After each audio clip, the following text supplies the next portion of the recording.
Good morning, नमस्कार। क्या खरीदें क्या बेचें में आपका स्वागत है। मैं हूं संदीप ग्रोवर और मार्केट्स में हम देखें तो एक दिन की तेजी के बाद कल के सेशन में यानी कि वीकली एक्सपायरी के दिन एक बार फिर से हमने कमजोरी के साथ क्लोजिंग बनती हुई दिखी है। तो बाजार में जहां 3 दिन की गिरावट हुई, एक दिन की रिकवरी हुई और उसके बाद फिर से एक गिरावट का जो दौर है वो देखने को मिला है। आज है हफ्ते का आखिरी कारोबारी दिन। आरबीआई की जो मॉनेटरी पॉलिसी है वो पूरी हो चुकी है, खत्म हो चुकी है, उसका फैसला भी हमारे सामने आ चुका है। तो ऐसे में अब जो कल गिरावट हुई थी और वीकली एक्सपायरी हो चुकी है, आरबीआई की पॉलिसी आ चुकी है, उसके बाद आज मार्केट में कैसे रणनीति बनानी है, किन सेक्टर्स किन स्टॉक्स में पैसा बनता हुआ दिखेगा, कहाँ खरीदारी करनी है, कहाँ बिकवाली करनी है, इन सब पर जानकारी देने के लिए, हमारी मदद करने के लिए, हमें गाइड करने के लिए मंत्री फिनमार्ट के फाउंडर अरुण मंत्री जी हमारे साथ कार्यक्रम में शामिल हो रहे हैं। Good morning sir, welcome to money 9। Good morning Sandeep. तो बाजार में हमने देखा कि कल एक्सपायरी का दिन था और उठापटक काफ़ी ज़्यादा देखने को मिली है। इनफैक्ट हम देखते हैं कि अमूमन जिस दिन वीकली एक्सपायरी होती है उस दिन मार्केट में उतार चढ़ाव उठापटक काफ़ी ज़्यादा देखने को मिलती है और वैसा ही कुछ रुझान हमने कल के सेशन में भी आता हुआ देखा। कल ग्लोबल संकेत हमने देखा खराब थे मार्केट्स के लिए, कमज़ोर शुरुआत हुई थी और मॉनेटरी पॉलिसी की जब समीक्षा हुई, जब फैसला आया तो उसके बाद मार्केट में एक रिकवरी भी देखने को मिली लोअर लेवल्स पे। एक समय पर निफ्टी हरे निशान में भी चला गया था, लेकिन आखिरकार जो क्लोजिंग है वो इनफैक्ट गिरावट के साथ ही देखने को मिली।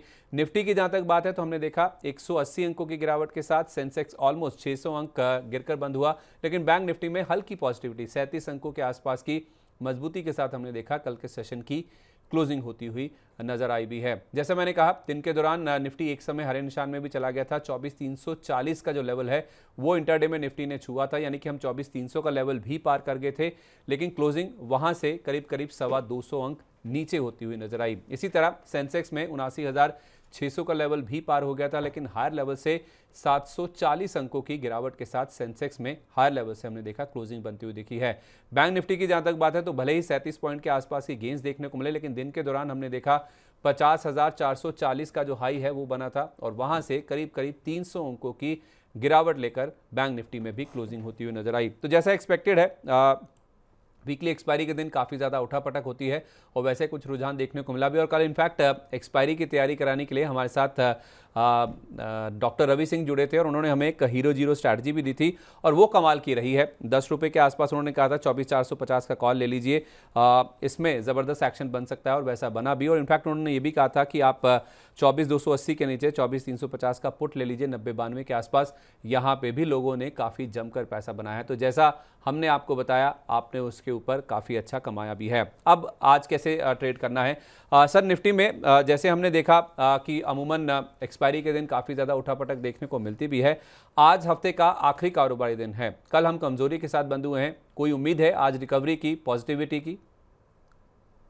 Sandeep ji, first of all काफी 4 दिनों के बाद डेटा थोड़ा हल्का हो चुका है, क्योंकि पहले भी संदीप जी जब हमारी बात हुई थी मैंने यही कहा था कि ये एक्सपायरी निकालने के बाद मार्केट में आपको रेंज एक्सपेंशन नजर आएगा, क्योंकि इस एक्सपायरी तक काफी पोजीशंस मार्केट में बनी थी और काफी बुलिश पोजीशंस बनी थी और अचानक निकाई में फॉल आया, जापान की न्यूज आई, अमेरिका की न्यूज आई, रिसेशन की बातें होने लगी, सभी एसेट क्लासेस में गिरावट देखने को मिली। तो मुझे उसी एक्सपायरी के खत्म होने का इंतजार था और कल वो एक्सपायरी खत्म भी हो चुकी है, नो डाउट लोएस्ट नोट पे खत्म हुई है, पर आज से अगेन मार्केट में एक नई शुरुआत दिखने को मिलेगी। तो मुझे लग रहा है थोड़ा नजरिया मार्केट में आपको कॉन्ट्रा लेना पड़ेगा। कॉन्ट्रा नजरिया की मेरी यही बात है कि मैं अब ज्यादा यहाँ से बेरिश नहीं हूँ मार्केट में मेरा थोड़ा रुझान बुलिश है, क्योंकि पोजीशन थोड़ी हल्की हो चुकी है, मार्जिन कॉल्स हो चुके हैं, काफी लोगों के मार्जिन ट्रिगर्स हो चुके हैं, सभी मार्केट एकदम हल्का हो चुका है, क्योंकि एफआईएस की सेलिंग भी हैवी है, हेज फंड्स की सेलिंग भी मेरे ख्याल से अब काफी खत्म हो जानी चाहिए थी। मुझे लग रहा है ओवरऑल मार्केट थोड़ा हल्का है और मार्केट में हल्का फुल्का गिरावट आता है तो मुझे लग रहा है यहाँ से एक्यूमुलेट किया जा सकता है, क्वालिटी स्टॉक्स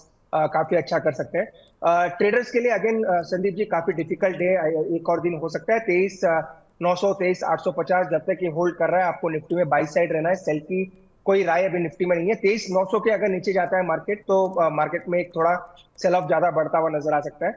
बैंक निफ्टी में थोड़ी आपको पॉजिटिविटी कल नजर आई, क्योंकि आरबीआई मॉनेटरी के पॉलिसी के बाद थोड़ी खरीदारी आपको एचडीएफसी बैंक जैसे स्टॉक में देखने को मिली। तो बैंक निफ्टी एक डेफिनेटली एक इंडेक्स होना चाहिए जहाँ पे लॉन्ग पोजीशंस के लिए आप सोच सकते हैं। मेरा मतलब अगर एक या 1.5 घंटा मार्केट स्टेबल होता है तो देन आप मार्केट में बैंक निफ्टी में एक बेट कर सकते हैं।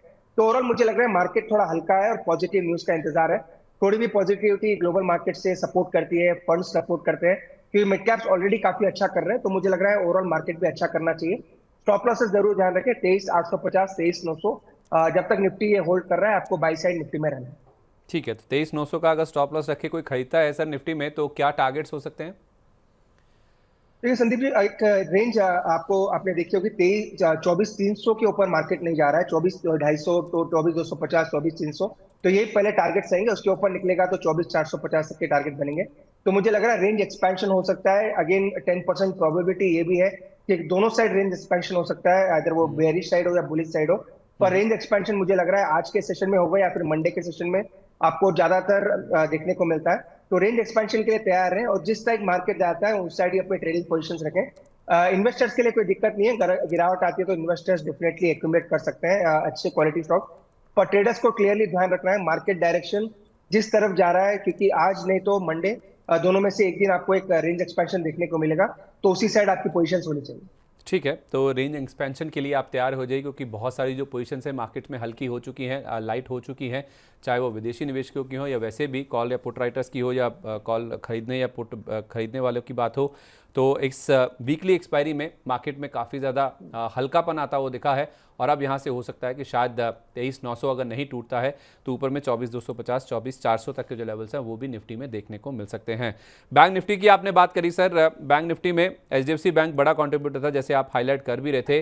तो क्या केवल एचडीएफसी बैंक ही बैंक निफ्टी को सपोर्ट करता हुआ दिख रहा है, या आपको लगता है कि कोई और भी बैंक्स हैं जो कि रेस्क्यू के लिए या फिर इसको सपोर्ट करने के लिए कॉन्ट्रीब्यूशन देते हुए नजर आ सकते हैं? यूजुअली संदीप जी, मुझे हमेशा से ही कॉन्ट्रा इंडिकेटर्स पे बैट करना काफी अच्छा लगता है। नो डाउट गलत जाते हैं, गलत हो सकते हैं, पर अगर कॉन्ट्रा इंडिकेटर आपका पॉजिटिव होता है या फिर आपकी तरफ बढ़ता है तो रिस्क रिवॉर्ड आपका काफी हैवी होता है। छोटे स्टॉप लॉस के साथ आपको बड़े रिटर्न्स देखने को मिलते हैं। तो मुझे बैंक निफ्टी में सिमिलर स्ट्रक्चर नजर आ रहा है, क्योंकि बॉटम के आसपास है, 100 डे मूविंग एवरेज 50,000 के आसपास है, उसी के आसपास बैंक निफ्टी ट्रेड कर रहा है।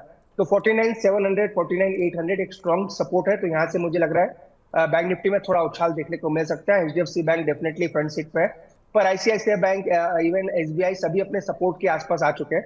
तो सपोर्ट से अगर ये स्टॉक्स पलटते हैं तो बैंक निफ्टी में भी एक अच्छा उछाल देखने को मिल सकता है। 450 या 50,500 वहां तक के ऊपर के टारगेट्स बैंक निफ्टी में देखने को मिल सकते हैं।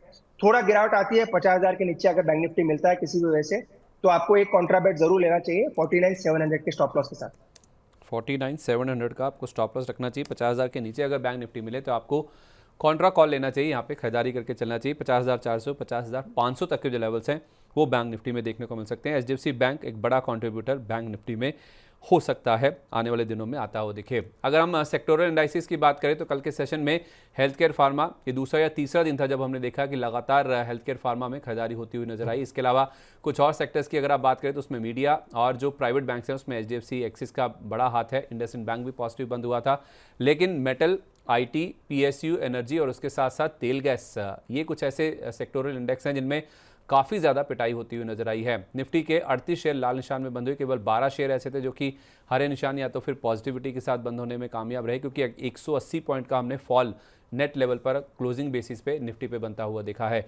तो ओवरऑल काफ़ी ज़्यादा जो कमजोरी है वो मार्केट्स में देखने को मिल रही थी। अगर आप गेनर लूजर्स की बात करें तो उसमें LTI माइंट्री, Grasim, Asian paints, Infosys, यानी कि आईटी के ही बड़े नाम हैं जो कि आपको ऊपर नजर आएंगे गिरने वालों की सूची में।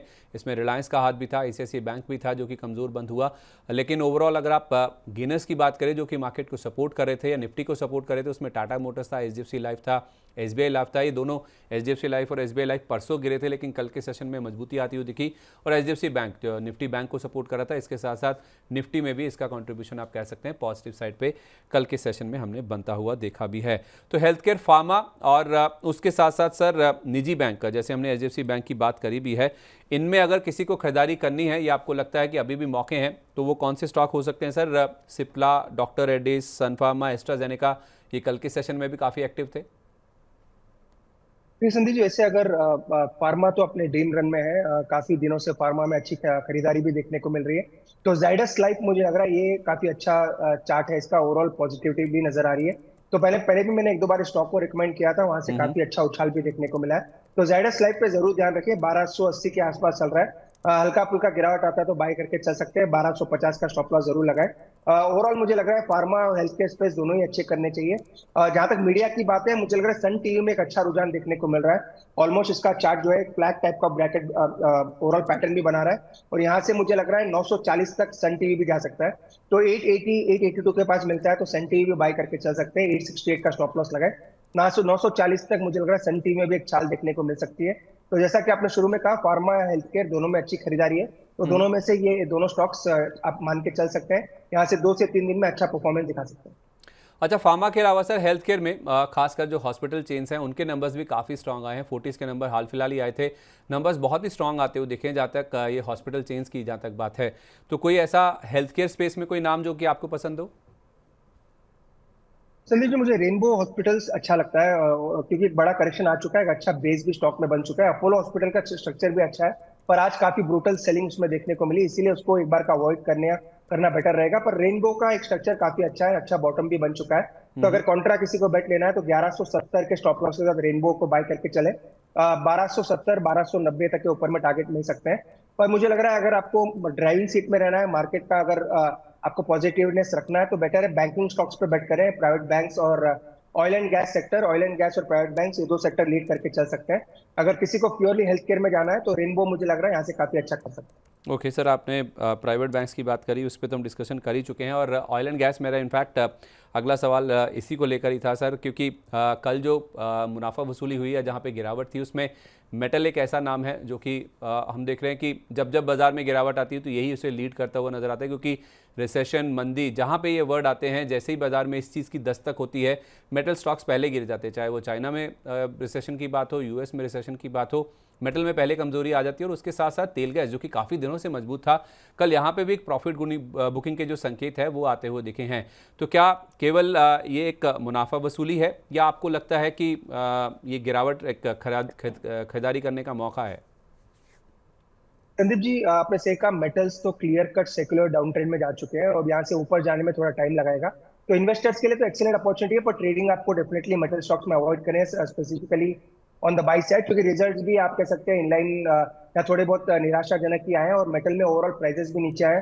कॉपर तो काफी महीनों के लोस के आसपास चल रहा है। तो मेटल्स को अगर आपको साइक्लिकल प्ले करना है, पोर्टफोलियो में ऐड करना है, तो कर सकते हैं। स्पेसिफिकली वेदांता और टाटा स्टील, ये दो डेफिनेटली एक अपने रडार पर रखें। इवन हिंडाल्को को भी पोर्टफोलियो में ऐड करना है तो कर सकते हैं, पर शॉर्ट टर्म ट्रेडिंग जो 1 या 2 या 5 दिन के लिए बाई करते हैं, उनके लिए कंप्लीटली मेटल सेक्टर फिलहाल अवॉइड है। और oil and gas, Sandeep ji, last time भी हमारी बात हुई थी, मैंने कहा था ओएनजीसी, गेल, ये दो स्टॉक्स काफी अच्छा कर सकते हैं। इन दो स्टॉक्स ने काफी अच्छा किया भी है। तो अगर आपको ऑयल एंड गैस में बेट करना है तो ओएनजीसी, गेल पे बेट करें। ये दोनों स्टॉक्स अगर गिरावट में मिलते हैं तो वहां पे डेफिनेटली बाई करें। एक डार्क हॉर्स जो मुझे लग रहा है मेटल सेक्टर में, जिसकी कभी काफी कम बात होती है, वो है कोल इंडिया। कोल इंडिया में भी आप नजर रख के चल सकते हैं, वो स्टॉक भी मुझे लग रहा है अपने ब्रेकआउट के आसपास ही खड़ा है। चलिए, तो मेटल में ही कोल इंडिया भी आता है, और उसके साथ साथ ओएनजीसी और गेल, ये आप तेल गैस सेक्टर में इसमें खरीदारी करके चलते हैं। ट्रेडर्स मेटल सेक्टर को अवॉइड करें क्योंकि एक डाउन ट्रेंड में है, लेकिन इन्वेस्टर्स के लिए अच्छा मौका है जिनके पास लंबी अवधि का नज़रिया है, वो वेदांता, हिंडाल्को, टाटा स्टील में एक्यूमुलेशन करके चल सकते हैं। ब्रॉडर मार्केट की बात करें, अगर हम ब्रेड्थ देखें तो कल पूरी तरह से बियर्स के फेवर में था। 1448 शेयर ऐसे हैं जो कि गिर के बंद हुए एनएसई पे, और उसके सामने अगर आप देखेंगे कुछ 1053 शेयर ऐसे हैं जो कि चढ़कर बंद हुए हैं। तो ओवरऑल देखें तो पूरी तरह से रिवर्सल हुआ है जहाँ तक एडवांस डिक्लाइन की बात है। मिड कैप इंडेक्स करीब 200 अंक और स्मॉल कैप इंडेक्स 86 अंक चढ़कर गिरकर बंद हुए हैं। लेकिन ओवरऑल अगर आप देखेंगे तो जो हायर लेवल से गिरावट है वो आपको काफ़ी ज़्यादा नजर आएगी मिड कैप और स्मॉल कैप इंडेक्स में। खासतौर पे आप स्मॉल कैप इंडेक्स देखिए, जो डे हाई था वहाँ से करीब 550 अंक गिरकर बंद हुआ, और मिड कैप इंडेक्स भी आप देखेंगे अपने हायर लेवल से करीब 550 अंकों की गिरावट लेकर ही बंद हुए हैं। तो ये दोनों इंडाइसिस जो हैं वो गिरकर ही बंद हुए हैं, और ओवरऑल अपने हाई लेवल से तो 500 अंकों से ज़्यादा की गिरावट यहाँ देखने को मिली। सर, ओवरऑल अगर हम ब्रॉडर मार्केट्स की बात करें तो उसमें पीएसयू नाम खास तौर पे अगर मैं डिस्कस करना चाहूँ तो उसमें जो पीएसयू शेयरों में गिरावट आ रही है या कमजोरी आ रही है, जिसमें आप एमटीएनएल, हुडको, आईएफएससी, बीएचईएल, एनएचपीसी, बीपीसीएल, आपने कोल इंडिया की तो बात करी है, इसके अलावा बीईएल, ये कुछ ऐसे नाम हैं जो कि कमज़ोर होते हुए नजर आ रहे हैं। इनफैक्ट एमटीएनएल तो कई दिन से सर्किट पे ही बंद हो रहा है निचले। तो क्या करना चाहिए? ये जो कमजोरी आ रही है पीएसयू शेयरों में खरीदारी का मौका है सर ये? संदीप जी, जिन स्टॉक्स के फंडामेंटल अच्छे नहीं है उनको डेफिनेटली अवॉइड करें, चाहे वो मोमेंटम में रहे, ब्रेकआउट में रहे। या किसी भी चीज में रहे जिनके फंडामेंटल्स अच्छे नहीं है उनको चेज ना करें, जैसे कि एमटीएनएल। मैंने पहले भी आपसे एक दो बार बात हो चुकी है। एमटीएनएल में मुझे लग रहा है डेफिनेटली ब्रेकआउट चार्ट्स में है, पर फंडामेंटल्स कंप्लीटली आप कह सकते हैं नेगेट कर चुके हैं, और हो सकता है एमटीएनएल में और बड़ी गिरावट देखने को मिले अगर मार्केट में आपको करेक्शन देखने को मिलता है। तो जिनके फंडामेंटल्स अच्छे हैं पीएसयूज में, ऑयल एंड गैस सेक्टर में प्योरली, जैसे बीपीसीएल, आईओसी, एचपीसीएल, ये तीनों स्टॉक्स जरूर रेडार पे रखें। गेल मैंने ऑलरेडी कहा, ओएनजीसी ऑलरेडी कहा, ये चार पांच ये दो स्टॉक्स और आप ऐड करके चल सकते हैं। पीएसयू में अगर बेट करना है तो आप एचएएल, बीईएल जैसे स्टॉक पे बेट करें जिनमें करेक्शन अच्छा आ चुका है, तो वैसे स्टॉक्स में बेट करें जहाँ पे वैल्यूएशन ठीक ठाक है और करेक्शन के बाद एक अच्छा उछाल यहाँ से देखने को मिल सकता है। शिप बिल्डिंग, डिफेंस कंपनीज में अभी भी मुझे लग रहा है थोड़ा प्रेशर है, तो वहां पे प्रेशर जरूर रह सकता है, पर बीईएल, एचएएल, ओएनजीसी, गेल, एचपीसीएल, आईओसी, बीपीसीएल ऐसे स्टॉक पे जरूर बेट करें। ये अच्छे फंडामेंटल वाले स्टॉक्स है, अगर मोमेंटम आना है, अगर पैसा बनना है तो यहाँ पे आपका अच्छा पैसा बन सकता है। ओके, तो जिनके फंडामेंटल अच्छे हैं उन स्टॉक्स पे आप बेट कीजिए। पीएसयू स्पेस की जहाँ तक बात है, एमटीएनएल को अवॉइड करें। बीपीसीएल, आईओसी, एचपीसीएल, गेल, ओएनजीसी ये ऑयल एंड गैस से हो गए पीएसयू नाम, और इसके अलावा एचएएल, बीईएल और बीडीएल, ये कुछ ऐसे स्टॉक्स हैं जो कि आप डिफेंस स्पेस से भी चाहें तो अपने पोर्टफोलियो में शामिल करके चल सकते हैं।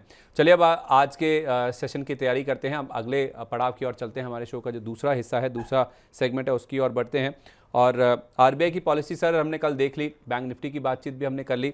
कुछ ऐसे बैंकिंग स्टॉक्स जो कि आपके रडार पे हो सर आरबीआई की पॉलिसी के बाद, जहाँ पे अभी भी खरीदारी की जा सकती हो, अपार्ट फ्रॉम ये जो दिग्गज बैंक्स हैं, एचडीएफसी हुआ, एक्सिस हुआ, या आईसीआईसीआई या इंडसइंड बैंक भी कल पॉजिटिव बंद हुआ था? संदीप जी, तीन स्टॉक्स मेरे रेडार पे है। एचडीएफसी बैंक तो हमने डेफिनेटली दिलाया भी है, क्योंकि मोमेंटम अच्छा है, फंडामेंटली स्ट्रांग है, 1600 का एक स्ट्रांग बेस बन भी चुका है। और आईसीआईसीआई, एसबीआई भी हम दिला रहे हैं, प्योरली लॉन्ग टर्म पर्सपेक्टिव से अच्छा करेक्शन भी हो चुका है। तो अगर बेट करना है तो प्योरली फ्रंट लाइन पे बेट करें। आईसीआईसीआई बैंक, एसबीआई और एचडीएफसी बैंक, ये तीनों स्टॉक्स ही मुझे लग रहा है काफी अच्छा कर सकते हैं। एचडीएफसी ब्रेकआउट पे खड़ा है और आईसीआईसीआई बैंक, एसबीआई सपोर्ट पे खड़ा है, तो ये परफेक्ट कॉम्बिनेशन होता है आपको पोर्टफोलियो बिल्ड करने का या फिर बैंकिंग स्टॉक पे बेट करने का। ये तीनों में से कौन सा भी स्टॉक आप लॉन्ग टर्म या मीडियम टर्म के लिए बाय करके चल सकते हैं। ठीक है, तो दिग्गजों के साथ रहें अगर आपको बैंकिंग को प्ले करना ही है, और उसमें एचडीएफसी बैंक, आईसीआईसीआई बैंक और एसबीआई, ये तीनों स्टॉक ऐसे हैं जो कि आप अपने पोर्टफोलियो में लंबी अवधि के लिए शामिल करके चल सकते हैं। बैंकिंग के लिए अच्छा समय है सर, लेकिन उसके साथ साथ आईटी के लिए लगता है कि शायद जो अच्छा दौर है वो खत्म हो चुका है, क्योंकि नंबर से पहले जो पहली तिमाही के नंबर्स आए थे उससे पहले से आईटी इंडेक्स चलना शुरू हुआ था, 40,000 का लेवल भी इसने पार किया, लेकिन अब यहाँ पे प्रॉफिट बुकिंग साफ तौर पे नजर आने लगी है। इन्फोसिस हुआ, एलटीआई माइंट्री हुआ, एम्फोसिस, कोफोर्ज, एचसीएल टेक, विप्रो, कल के सेशन के लिए तो लंबी लिस्ट है जहाँ पे हमने बड़ी गिरावट बनती हुई दिखी है। तो ये जो आईटी शेयरों में अब कमजोरी आ रही है, क्या ये मुनाफा वसूली है, या आपको लगता है कि यहाँ पे भी कुछ पॉकेट्स ऐसे हैं जहाँ पे अभी भी एक्यूमुलेशन किया जा सकता है?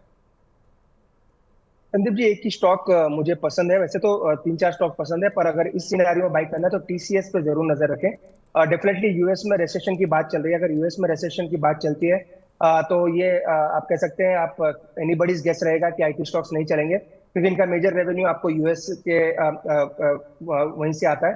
तो अगर आपको इस एक स्टॉक को बेट करना है तो टीसीएस पे जरूर नजर रखें।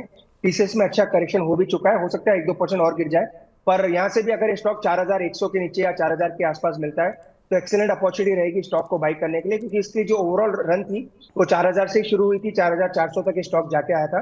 तो 4000-4100 के बीच में अगर स्टॉक मिलता है तो उसको डेफिनेटली बाई करना चाहिए। थोड़ा बहुत हो सकता है आपको स्टॉक सताए, क्योंकि ओवरऑल बातें यूएस में रिसेशन की चल रही है, पर अगर आप स्टॉक डिप में बाई नहीं करेंगे तो आपका एक मौका छूट सकता है। तो 4000-4100 के बीच में अगर टीसीएस मिलता है तो उसको डेफिनेटली बाई करके चलना चाहिए। ठीक है, 4000-4100 के आसपास टीसीएस में पूरे आईटी पैक में एक काफ़ी अच्छा मौका है, जो गिरावट हो रही है उसमें इसको अपने पोर्टफोलियो में शामिल करने का। पावर सेक्टर की सर काफ़ी कम बात होती है, लेकिन पावर सेक्टर अगर हम ओवरऑल इसका एक साल का चार्ट देखेंगे तो ऑलमोस्ट ये पूरा इंडेक्स जो है, पावर इंडेक्स, वो एक साल में डबल हो चुका है। देखिए 93% के आसपास के गेंस बीएसई पावर इंडेक्स ने पिछले एक साल में दिए हैं, और वाईटीडी भी आप देखेंगे, यानी कि इस साल अब तक भी देखेंगे तो 40% के आसपास की जो तेज़ी है इस पूरे इंडेक्स में हो चुकी है। तो इसमें बहुत सारे स्टॉक्स हैं, जिसमें पावर ग्रिड है, एनटीपीसी है, दो सरकारी कंपनियां हैं जो कि काफ़ी सारे एनालिस्ट रिकमेंड करते भी हैं। सुजलॉन एक नाम है, एसजेवीएन है, टॉरेंट पावर है, बहुत सारी कंपनियां हैं जो कि काफ़ी अच्छा कर रही हैं, इनके नंबर्स भी काफ़ी अच्छे आ रहे हैं। अदानी पैक से अदानी पावर को भी इसमें शामिल कर सकते हैं। आपकी कोई राय सर पावर स्टॉक्स को लेकर, सेक्टर को लेकर, और कौन से स्टॉक्स में अभी भी खरीदारी करने के मौके हैं?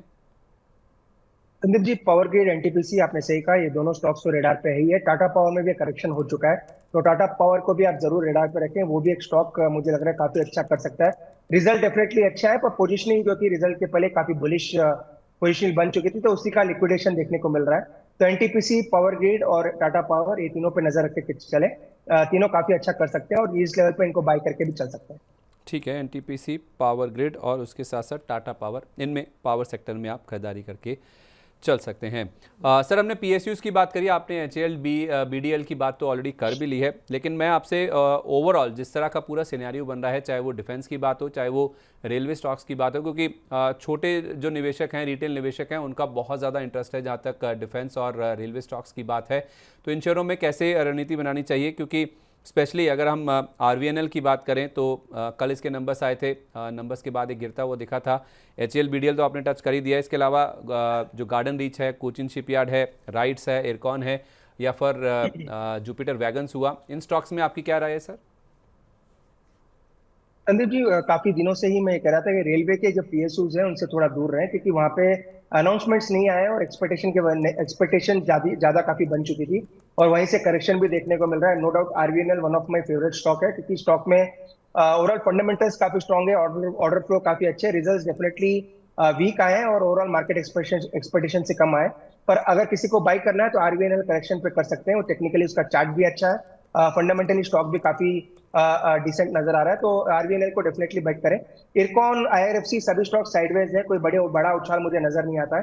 तो ओवरऑल रेलवे डिफेंस में कोई बड़ा उछाल देखने को नहीं मिलेगा। अगर किसी को बॉटम फिशिंग करना है तो मुझे लग रहा है बीएल, एचएल डिफेंस में नजर रखे, और किसी स्टॉक पे मेरा उतना पॉजिटिव व्यू नहीं है। अगर रेलवे में करना है तो आरवीएनएल को लेके चल सकते हैं। आरवीएनएल एक अच्छा पोजीशन वाला स्टॉक है, हो सकता है कल आपको और थोड़ा नीचे मिले, तो उस लेवल पे आप बाय करके चल सकते हैं। ठीक है, आरवीएनएल 2 दिन पहले हमारे साथ संतोष सिंह जी भी जुड़े थे, उन्होंने भी आरवीएनएल ही बताया था पूरे इस स्पेस में, और आज हमें अरुण जी भी यही कह रहे हैं कि पूरे रेलवे पैक में आरवीएनएल एक ऐसा स्टॉक है जो कि काफ़ी अच्छा कर सकता है। थोड़ा सा करेक्शन हो, नीचे मिले तो आप आरवीएनएल को ऐड करके चल सकते हैं। डिफेंस में तो बात हुई है, बीईएल, एचएएल और बीडीएल यानी कि भारत डायनेमिक्स जैसे स्टॉक्स को आप अपने पोर्टफोलियो में शामिल करके चल सकते हैं। नतीजों की बात करें तो सर, बहुत सारे रिजल्ट्स आ रहे हैं, रिजल्ट्स के ऊपर जो रिएक्शंस है वो भी देखने को मिल रहे हैं। उसमें आरवीएनएल एक नाम था, कल नतीजों के चलते ही हमने देखा 4-4.5% गिरा था। लेमन ट्री कल का एक्सीडेंट था, क्योंकि नंबर्स जिस तरह से आए थे काफ़ी डिसअपॉइंटिंग थे, और स्टॉक का हमने देखा कल काफ़ी ज़्यादा गिरता हुआ नजर आया। नोसिल, बीएससी के नंबर्स अच्छे थे, स्टॉक दिन के दौरान 11% तक उछल गया था। इसके अलावा एमआरएफ, इसके नंबर्स भी स्ट्रांग थे, यहाँ पे भी हमने देखा काफ़ी अच्छा एक्शन बनता हुआ दिखा।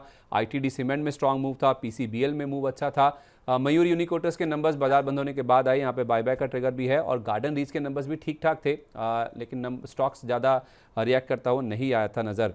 तो नतीजों के दम पर सर, कोई ऐसा स्टॉक जो कि आपके रडार पे आया हो? संदीप जी, फ्रेंकली अगर बात करें तो रिजल्ट्स काफी खराब आ रहे हैं ओवरऑल। अगर आप 10 कंपनी के रिजल्ट्स देखते हैं तो 8 कंपनीज के रिजल्ट खराब आ रहे हैं। I don't know what reason क्या है उसका। हो सकता है इलेक्शन का जो पीरियड था वहां से थोड़ा आपको डेंट नजर आ रहा है, मेरा एक ब्रॉड गेस है, पर रिजल्ट्स काफी खराब आ रहे हो तो उसी का भी एक असर मार्केट पे देखने को मिल रहा है। अगर आपको पॉजिटिव दिखना है या पॉजिटिव रिजल्ट्स के आसपास जाना है तो मुझे लग रहा है टाटा पावर का रिजल्ट अच्छा था, तो वहां पे करेक्शन आया, तो वो एक स्टॉक जरूर आप रेडार पर रखें, यहाँ से एक अच्छा बाउंस हो सकता है। एक स्टॉक जो हमने रिकमेंड किया है वो है क्रॉम्पटन ग्रीव्स, जो कि 432 के आसपास चल रहा है। तो क्रॉम्पटन के रिजल्ट्स काफी अच्छे थे और कंजम्पशन की थ्योरी वैसे भी अच्छी चल रही है, तो क्रॉम्पटन पे नजर रखें, उसके रिजल्ट्स काफी अच्छे थे, वो भी काफी अच्छा कर सकता है। तो क्रॉम्पटन और टाटा पावर, ये दो स्टॉक मुझे लग रहा है अगर आपको रिजल्ट्स पे पॉइंट ऑफ व्यू से प्ले करना है, ये दोनों स्टॉक्स आप बाय करके चल सकते हैं। ठीक है सर, कुछ ऐसे स्टॉक जो कि काफ़ी ज़्यादा एक्शन में आए हैं रिजल्ट्स के बाद, उसमें आईटीडी सीमेंटेशन है, पीसीबीएल है, एमआरएफ के भी नंबर्स अच्छे आए थे, 4% उछला था। बीएससी कल भी हमने देखा 10% के आसपास का मूव था, और वेंकीस एक स्टॉक था, परसों सर्किट लगा था 20% का, और कल के सेशन में भी करीब 7-8% के आसपास की तेज़ी देखने को मिली है। ये कुछ अच्छे नंबर्स हैं जिनमें हमने रिएक्शन आता हुआ देखा। बीएससी का तो आप चार्ट देख भी पा रहे हैं, 2600 के आसपास की क्लोजिंग हुई, 8% की मजबूती के साथ ये स्टॉक बंद हुआ है। बहुत हाई बीटा नेचर का ये स्टॉक है। कुछ अच्छे नंबर्स वाले स्टॉक पर आपका रिएक्शन सर? संदीप जी, आपने सही कहा, बीएससी के रिजल्ट्स एकदम स्ट्रांग थे, काफी बेहतरीन रिजल्ट्स देखने को मिले, और बीएससी मुझे लग रहा है यहाँ से भी 8 से 10% की तेजी दिखा सकता है। आईटीडी सीमेंटेशन का भी रिजल्ट मैंने देखा, वो भी काफी स्ट्रांग था। और ओवरऑल अगर आप प्ले कर रहे हैं इंडिया के ग्रोथ स्टोरी पे या फिर कंस्ट्रक्शन कंजम्पशन किसी पे भी प्ले कर रहे हैं, तो आईटीडी सीमेंटेशन काफी अच्छा कर सकता है, उस पर भी एक जरूर नजर होनी चाहिए। बीएससी वैसे ही पोर्टफोलियो वाला स्टॉक है, हमने थोड़ा नीचे भी रिकमेंड किया है स्टॉक को, जिनकी भी लॉन्ग टर्म जिसको भी बाय करना है, क्योंकि अगर आपको मार्केट में अगर आप बुलिश है और ज्यादा जो कंसल्टेशन पेपर निकल के आया है तो उसका कोई बड़ा असर आपको बीएससी पे नजर नहीं आता, जो भी सेबी का एफ पे कंसल्टेशन पेपर है। तो जब भी हमने बाई कराया तो वहां से अच्छे रिटर्न्स देखने को मिल रहे हैं। तो बीएससी आप बाई करके चल सकते हैं, थोड़ा करेक्शन आता है तो और अच्छे लेवल्स रहेंगे। आईटीडी सीमेंटेशन के भी रिजल्ट्स है, थोड़ा 11% आज ऊपर है, हो सकता है कल थोड़ा नीचे मिले तो उसको भी ऐड करके चल सकते हैं। ठीक है, तो आईटीडी सीमेंटेशन नंबर बहुत स्ट्रांग थे, लेकिन डिप्स पे यहाँ पे खरीदारी कर सकते हैं। और बीएससी में भी मौजूदा लेवल से भी 8 से 10% के आसपास की और तेज़ी इस स्टॉक में देखने को मिल सकती हैं। आज भी बहुत सारे नंबर्स लाइंड अप हैं। कुछ बड़े नंबर्स की बात करें तो उसमें ग्रासिम पहला नाम है, जो कि निफ्टी का कंस्टिट्यूएंट है। इन्फो एज के नंबर्स आएंगे, ट्रेंड के नंबर्स भी आने वाले हैं, जीआईसी, और कुछ अगर आप सरकारी कंपनियों की बात करें तो उसमें 3 नाम है, जिसमें जीआईसी है, एसजेवीएन है, बीडीएल है, इनके नंबर्स भी आएंगे। बर्जर पेंट्स, खास तौर पे सर जिस तरह से एशियन पेंट्स ने अपने नंबर्स पेश किए थे, नंबर्स डिसअपॉइंटिंग थे, बर्जर पेंट्स पे नजर रहने वाली है। इसके अलावा चोलामंडलम फाइनेंशियल होल्डिंग्स, आरती इंडस्ट्रीज, एल्केम लैब्स, ये कुछ और बड़ी कंपनियां हैं जिनके नंबर्स आएंगे। वैसे तो रिजल्ट कैलेंडर काफ़ी लंबा है, कल का जो शेड्यूल है जो, तो उस लिहाज से सर नंबर से पहले कहीं अगर आपको लगता हो खरीदारी की जा सकती है या फंडामेंटली साउंड हो जो? संदीप जी, आरती इंडस्ट्रीज पे मेरी नजर है और मुझे फंडामेंटली काफी स्ट्रांग भी लगता है। अगेन केमिकल के रिजल्ट्स कैसे आएंगे ये कोई नहीं बता पाता, क्योंकि उनमें सीजनली काफी बड़े इम्पैक्ट्स हर क्वार्टर में देखने को मिलते हैं। पर आरती इंडस्ट्रीज मुझे अच्छा लगता है। डेफिनेटली बाई की सलाह तो नहीं है अभी, पर मुझे लग रहा है आरती इंडस्ट्रीज में अगर करेक्शन आता है अच्छे रिजल्ट्स के बाद, बुरे रिजल्ट्स के बाद तो वैसे ही बाई नहीं करना है। अगर अच्छे रिजल्ट्स के बाद कोई भी स्टॉक में आरती इंडस्ट्रीज में करेक्शन आता है तो वो स्टॉक डेफिनेटली आपके एड लिस्ट में होना चाहिए। तो आरती इंडस्ट्रीज पे जरूर नजर रखें, टेक्निकली अच्छा है। एक केमिकल में एक साइकिल बदलता हुआ भी नजर आ रहा है, तो हो सकता है आरती इंडस्ट्रीज आपको रिजल्ट्स अच्छे आते हैं तो काफी अच्छा परफॉर्मेंस दिखा सकता है। ठीक है, तो केमिकल स्पेस से आरती इंडस्ट्रीज एक ऐसा नाम है जिसके नंबर्स अच्छे आते हैं, तो करेक्शन पे आप चाहें तो स्टॉक को खरीद सकते हैं। अगर नंबर खराब आते हैं तो फिर तो आपको इसको अवॉइड ही करके चलना है। ये राय फिलहाल ऐसी कंपनियों पे जिनके आज नंबर्स आने वाले हैं। अब आखिरी सवाल सर आपसे आज, और इनफैक्ट अगर आप थोड़ा सा शॉर्ट टर्म का नजरिया लेके चलें तो कौन से ऐसे स्टॉक सेक्टर्स है जहाँ पे पैसा बन सकता है? कोई ऐसे पिक्स जो आप चुनकर लाएं हमारे लिए? संजीव जी, दोनों ही स्टॉक्स ऐसे हैं जो दोनों हमने रिकमेंड किए हैं कल के सेशन में। वीपीआरपीएल, ये एक one of the water management आप कह सकते हैं, कंस्ट्रक्शन सभी में ये एक अच्छा काम करने वाली कंपनी है। तो विष्णु प्रकाश पुगलिया, ये वीपीआरपीएल मुझे लग रहा है यहाँ से एक अच्छा ब्रेकआउट नजर आ रहा है। 282 के पास ये स्टॉक चल रहा है, तो इसको बाई करें। 272 का स्टॉप लॉस लगाए, 304 तक मुझे लग रहा है स्टॉक जाना चाहिए। फंडामेंटली रिजल्ट्स काफी अच्छे आ रहे हैं। ओवरऑल मार्केट का जो मोमेंटम है वो भी काफी इसको नेगेट कर रहा है और कंटिन्यूसली स्टॉक ऊपर के रेंज दिखा रहा है। तो इसको एक डेफिनेटली आप बाय करके चलें। नेक्स्ट 3 से 4 दिन का व्यू है क्लियरली, क्योंकि मार्केट वोलेटाइल है। स्टॉप लॉसेस डेफिनेटली लग सकते हैं और टारगेट भी लग सकते हैं, क्योंकि मार्केट का मूड वैसा ही है, दोनों साइड मार्केट के मूव्स है। तो स्टॉप लॉस टारगेट का जरूर ध्यान रखें। दूसरा स्टॉक ऑलरेडी मैंने रिकमेंड भी कर चुके हैं, ऑलरेडी मैंने इसका डिस्कशन भी किया है। कोल इंडिया में बाई करने की सलाह रहेगी। कोल इंडिया मुझे लग रहा है यहाँ से काफी अच्छा कर सकता है। तो 580 के पास मिलता है तो इसको बाई करें। 568 का स्टॉप लॉस लगाए। 610 615 तक मुझे लग रहा है कोल इंडिया जाना चाहिए। मेटल की स्टोरी डेफिनेटली नेगेटिव है, पर कोल इंडिया एक हो सकता है आपको एक ब्लैक हॉर्स होता हुआ नजर आ, और यहाँ से स्टॉक काफी अच्छा कर सकता है। ठीक है, तो कोल इंडिया यहाँ पे खरीदारी करें। ये निफ्टी मेटल का ही कंस्टिट्यूएंट है, जो कि अमूमन बहुत कम लोग जानते हैं कि ये मेटल का ही पार्ट है। 610 का टारगेट है, इसमें आपको 568 रुपये का स्टॉप लॉस रखना है। 3 से 4 दिन का ही व्यू है। और दूसरा नाम है वीपीआरपीएल का, जिसे आप विष्णु प्रकाश आर पुंगलिया के नाम से भी जानते हैं। 304 रुपये का टारगेट है यहाँ पे, 272 रुपये का आपको स्टॉप लॉस रखना है, और 282 रुपये के आसपास आप इसको खरीदारी करके चल सकते हैं। बहुत बहुत धन्यवाद अरुण सर, आज हमारे साथ शामिल होने के लिए सुबह सुबह। जाने से पहले कोई डिस्क्लोजर सर? संदीप जी, एक छोटा, मेरे ख्याल से थोड़ा छोटा एरर हो चुका है। कोल इंडिया 523 के आसपास चल रहा है, तो उसका स्टॉप लॉस जो है 502 के आसपास रहेगा और 580 का टारगेट रहेगा, क्योंकि थर्ड रिकमेंडेशन मैंने डिलीट किया था, हो सकता है नंबर्स मिसमैच हो चुके हैं। तो 523 के आसपास ये स्टॉक चल रहा है, तो स्टॉक को 520 के आसपास बाई करें, 502 का स्टॉप लॉस लगाएं और 570 580 का टारगेट रखें। तो ये एक छोटा मुझे करेक्शन करना था। सेकेंडली, ऑलरेडी मैंने कहा संदीप जी, कोल इंडिया वीपीआरपीएल दोनों हमने रिकमेंड करके रखा है, और जो भी स्टॉक्स डिस्कस किए वो डेफिनेटली क्लाइंट के पोर्टफोलियो में हो सकते हैं। पर्सनली मेरे पोर्टफोलियो में कोई भी स्टॉक नहीं। चलिए, बहुत बहुत धन्यवाद sir, thank you so much. आज सुबह सुबह आप हमारे साथ जुड़े। Wish you very good day sir, thank you so much for joining. तो कोल इंडिया एक करेक्शन है, यहाँ पे 520 के आसपास आपको खरीदारी करके चलना है, और स्टॉप लॉस यहाँ पे इस केस में आपका 502 रुपये का होगा। ऊपर में टारगेट 575 और 580 तक के हो सकते हैं, और ये आपके पास रिवाइज टारगेट आपके सामने आ गए हैं, क्योंकि 523 रुपये का यहाँ पे प्राइस है। 502 रुपये का स्टॉप लॉस है। 520 के आसपास खरीदें। 575 580 तक के जो लेवल्स हैं वो 3 से 4 दिन में कोल इंडिया के स्टॉक में देखने को मिल सकते हैं। और दूसरा नाम है वीपीआरपीएल का, यहाँ पर भी आपको खरीदारी करके चलनी है। यहाँ पे टारगेट 304 रुपये का है और स्टॉप लॉस आपको 272 रुपये का रखना है। तो क्या खरीदें क्या बेचें में आज के लिए बस इतना है, लेकिन सुबह 10:30 बजे मेरे सहयोगी विवेक मित्तल आपके साथ जुड़ेंगे बीच बाजार में। वो आपके लिए स्टॉक्स को लेकर, खासतौर पे जो छोटे मझोले स्टॉक्स हैं उनको लेकर चर्चा करते हैं और रिजल्ट्स पे फोकस रहता है। ग्लोबल मार्केट से किस तरह के संकेत हैं, FIDIs का किस तरह का रुझान मार्केट्स में देखने को मिल रहा है, तो ये सब आपको मिलेगा सुबह 10:30 बजे बीच बाजार में, सोमवार से शुक्रवार। जुड़ना मत भूलिए। तो क्या खरीदे क्या बेचे में आज के लिए बस इतना ही। उम्मीद करते हैं कि हफ्ते का आखिरी कारोबार दिन प्रॉफिटेबल रहे, आज बाजार में खरीदारी देखने को मिले। ऐसी उम्मीद के साथ मैं आपसे अलविदा लेता हूं, लेकिन सोमवार को आपसे फिर मुलाकात होगी। तब तक के लिए नमस्कार।